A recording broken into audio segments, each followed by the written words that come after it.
Welcome back! Today I am revisiting the Helipad or the drone landing pad that I had done in a previous video. I went through all of your comments and I've made quite a few changes for this print. The first is I took it back into Tinkercad and rounded the corners slightly.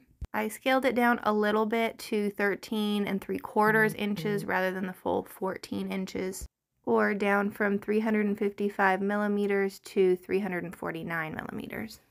And I also added a brim. I lowered the infill to 10% and changed the pattern to Hilbert curve. I also changed the fill angle back to the default of 45.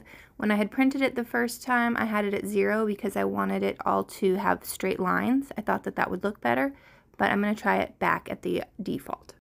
I will be printing this in PLA like the first time, but I'm going to change the temperature a little bit.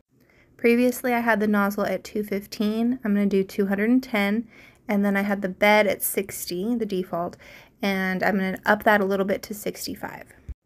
And then the last change is I'm going to use the textured build plate. On the previous one I had used the satin. I'm hoping with the texture that it's going to help it grip just a little bit more, especially on those corners where I had the issue. All of these changes did help the print speed as well. The original print took a little bit over 16 hours, and this one's going to be a little bit under 14 hours. So I'm saving about 2 hours by mainly changing the infill percent. And now you can start to see that beautiful Hilbert curve infill. The top layer at this point is looking much better than on the original. The color change goes smooth, and now we're on to the red filament. Okay, let's see how this turned out. It's cooled enough that it just completely pops right off the textured sheet. So in comparison, I don't really like the look of the diagonal lines, but it prints really well. You can see just a little bit of variation in the corners. On the back, there is a little bit of over extruding on this front left corner, but I can't quite get my camera to focus very well on it. Overall, it turned out pretty good. But when I did the color change, I must have left a little bit of filament on the nozzle. It seems like there's a couple spots in here that have just a little bit of black that shows through the red. So the most important question is, did it warp? And from looking at it on the side here, it looks really good. It does not look like it warped.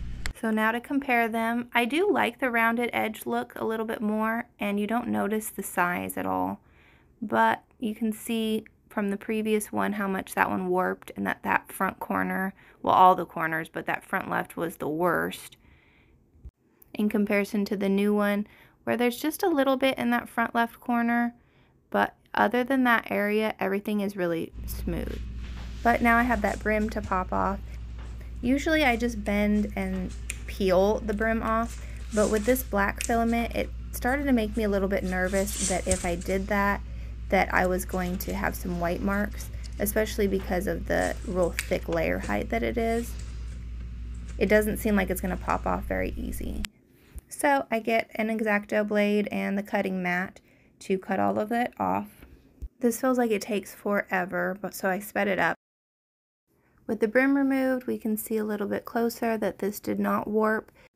That left corner doesn't look the best, but compared to the original one, this is a huge improvement. I think if I was going to print it again, I would use the Galaxy Black to kind of hide the diagonal layer lines a little bit, but I'm glad to know that it made such an improvement. Let me know your thoughts. Would you print this again? Would you try anything different next time? Thanks for watching.